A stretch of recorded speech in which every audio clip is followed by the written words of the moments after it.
Now, though, getting into our first segment of the day, talking about the Houston Texans and the way that they've really been able to turn their entire trajectory of their franchise around in very little time. Often it can be very difficult to sort of undergo a rebuild in the NFL because of the fact that a lot of the times it comes down to that quarterback position, and that is clearly not an easy position to fill in terms of having a solidified franchise guy. And to be able to move on from one to another, I know that, once every decade plus the Packers are able to pull it off, but ultimately it is not that easy. And the Texans, who haven't historically been, this top tier franchise, has done a tremendous job over the past couple years, shuffling just about everything that was in that organization and turning them into one of the Super Bowl favorites for this upcoming season, where we saw up until last season, the future was pretty grim for them. They were coming off of a stretch of 3 seasons where they won 4 games, and 3 games from 2020 to 2022. They were a mess from a front office standpoint. In 2019, they had Bill O'Brien as not just their head coach, but their GM as well.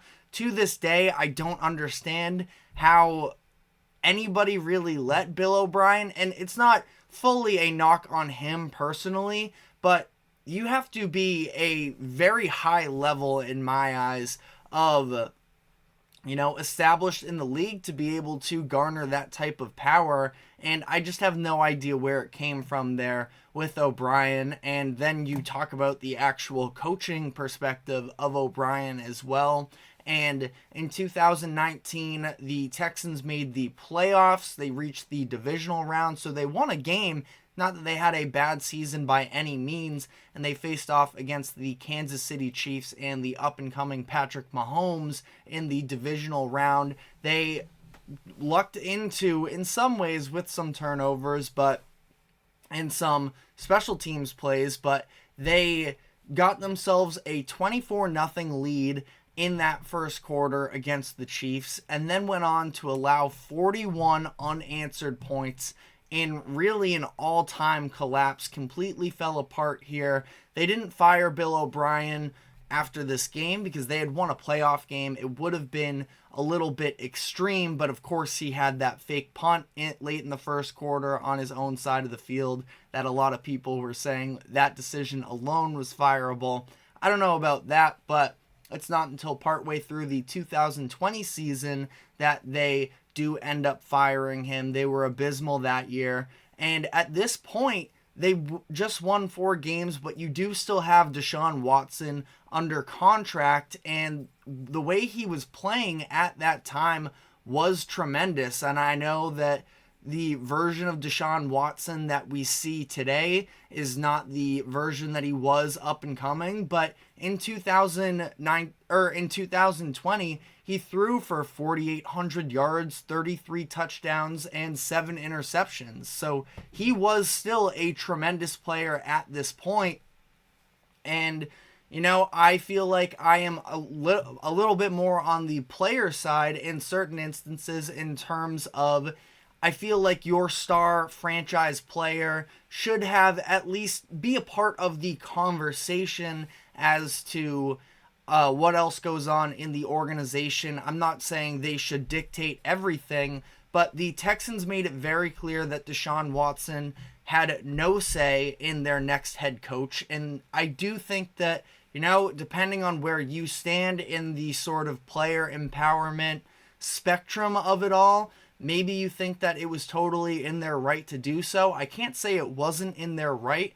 I just feel like it was bad business at the time, and that soured the relationship between the Texans and Watson. And ultimately, that whole saga took place where he sat out a year. There were some legal situations that were involved, but the Texans were just kind of a joke for a good bit there. And now to see what they've been able to do to turn themselves around into a 10-win team again this past season, winning a playoff game with a rookie head coach and a rookie quarterback. You have to feel great about where they're at today. I want to look quickly at the past 2 drafts that they've had. Last year, they added CJ Stroud, of course, Will Anderson, Tank Dell, Henry Toho. I want to apologize. I don't even know what I called him yesterday. I was trying to spit off his name off the top of my head, and I absolutely butchered it. But all very solid players there. And then Derek Stingley Jr., Jalen Petrie, Christian Harris, all in the 2022 draft. And those are some real building blocks to sort of come up. They were real contributors for them last year and played a big part in them making the playoffs. And that's not even including 2 other potential starters that they've drafted in the first 2 rounds of the past couple years on the offensive line that have been dealing with injuries. Last year, they took Juice Scruggs in the 2nd round of the draft. He got injured towards the end of training camp, wasn't able to play until November, but then he stepped in that center role and started down the stretch of the season into the playoffs. And they also had Kenyon Green, who they took 15th overall in 2022, that hasn't had the best start to his career. He was dealing with a shoulder injury even dating back to that rookie season that sort of affected his play. He struggled then, and he missed all of last season with a shoulder injury as well. But 2 potential starters going forward there on the offensive line as well for the Texans. And they've just done such a good job from an organization that was a little bit of a laughingstock for a period of time there. And I also feel like it sort of gets washed away because of the fact that they were so impressive drafting both the offensive and defensive rookies of the year last season. But also, if you look at last year's draft, there was a real chance that they could have absolutely screwed themselves in terms of they gave up their 1st round pick from this year in order to move up to, I believe at the time it was the 3rd overall pick. They took Stroud with number 2, and then they traded up to get Will Anderson at number 3. Maybe I have those numbers flip-flopped, but ultimately it was one and the same, really. They gave up draft capital to take cornerstone guys on both offense and defense. And if they don't win 10 games last year and make it as far as they could be in a little bit of a similar situation to where the Panthers are this year, where they got their rookie quarterback, which is all good, but especially when you look at the Texans last year, there was still a lot of unknown with the rest of that roster, and clearly the talent was there, and they've done a tremendous job from a coaching standpoint to be able to elevate that play, but they were absolutely not a shoo-in to win the division. The expectations were much lower last year, and that's why Demeco Ryans was one of the Coach of the Year candidates. And again, this could have gone a lot worse if either one of those players in Stroud and Anderson didn't pan out. But up to this point, it seems like they have hit home runs with both of those. And I know that a lot of people, specifically Will Anderson Jr., was seen as the top defender in last year's draft. But there were still some people that were a little uncertain on how his game would translate from college when he was at Alabama to the NFL. And CJ Stroud, anytime you're taking a quarterback in the 1st round, it seems like it's a little bit of sort of a roulette as to who hits and who doesn't. And they got a great prospect in Stroud that was able to help elevate their roster as well. So everything looks fine, but I do want to give the front office credit where I don't feel like a lot of people are talking about, to be able to make that type of a maneuver in the 1st round and come out unscathed. It was a risky move at the time, and now it just seems like a home run of a move. And because that's the case, they have all these franchise cornerstones on their rookie contracts, which is why they are able to go out and make a deal like the Stefon Diggs trade that they made yesterday, and only giving up a 2nd round pick. Now they take on Diggs' expensive contract. But again, they have all of these players who are on such cheap deals, where I believe Nico Collins is the one player I'm going to double check here. He's still on his rookie contract. Tank Dell is on his rookie contract. Nico Collins entering the final year of his. But Collins, Dell, CJ Stroud, all of these players are on these cheap contracts. And now you add, a legitimate number one receiver where, give Nico Collins the credit he deserves. He's been incredible. He showed a little bit of flash in 2022 if you look at some of the box score stuff. But truthfully, going into last year, I was not aware of Nico Collins, and I don't think I'm alone in that camp. A lot of people probably didn't, unless you were really tuned into the Texans. He had a couple big fantasy football weeks, I know, which had some people at least familiar with the name. But now you go out and you get Diggs, who should be a legitimate number one receiver, to go along with the other plethora of talent you have in terms of weapons on that offense. You restructure a deal with Joe Mixon to get an upgrade at the running back position, and you just have to feel great about the Texans going forward. Would like to see their offensive line, and yesterday when I talked about this, I had to dive a little bit more into their offensive line situation to get a better understanding. Still not necessarily a lock that they're going to be healthy and they're going to be tremendous.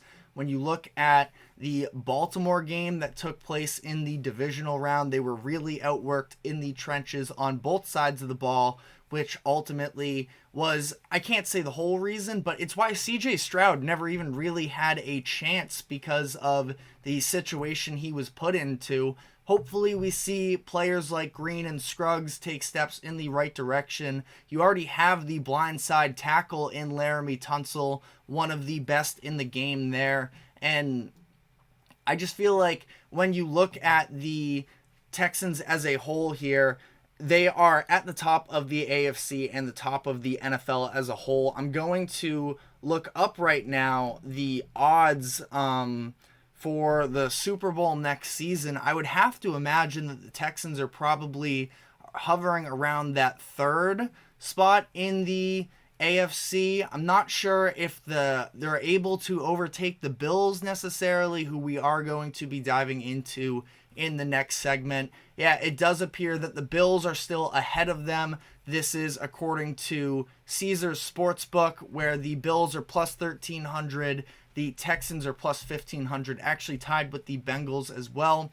And I guess that's not the most shocking thing in the world either, because we do a lot of the time see these sophomore slumps as teams get a little bit more film and can just see the team's game planning more against your star quarterback. We'll see if that happens with CJ Stroud. Again, I talked about this yesterday in my expectations for the second year quarterbacks. I feel like some of the stats as a whole might not look as good for Stroud. He was very deliberate in terms of not turning the ball over, being effective. I probably expect to see a little bit more turnovers this year and some instances where he's a little more uncomfortable, but I still trust him as a quarterback. I don't think he's going to, as a quarterback, the future of him be worse next year. And the Texans are in a tremendous position here where they have so many key guys on those rookie contracts that they're able to go out and spend like they did in this offseason, both on the Diggs trade, but also going out and ramping up some on defense with Daniil Hunter, Azeez Al-Shaair, Demeco Ryans, and I'm really excited to see this Texans team next season. Their win line is still sitting at 9.5. I was curious whether or not that was going to move based off of this Diggs deal. It has not yet. So if you're a believer, maybe that's a number that could definitely stick out. They won 10 games last year. Do you or do you not think that they can match that same win total? Again, feel like the second year quarterback thing does sort of loom over them. I think that AFC South division is probably a little bit more competitive than a lot of people maybe want to give it credit for. But Texans should be an awesome watch this year. Really hope we see them continue to build off of the really solid foundation, again, that they sort of pulled out of nowhere when you look at how those first few seasons went for them. So great stuff there in Houston. Have to give tons of credit to all of those involved, and we'll see, because maybe we have a Bobby Slowick, the offensive coordinator of the Texans, getting a contract offer to be a head coach in the next offseason if things go well this year. So tons of storylines to monitor there in Houston, of course, and I haven't even really talked all that much about Diggs alone to see whether or not he's able to settle in to this environment in Houston. But we're going to be taking our first break here, and when we come back on the other side, we will be diving into the Bills side of everything here. So stick with us, and we will be right back.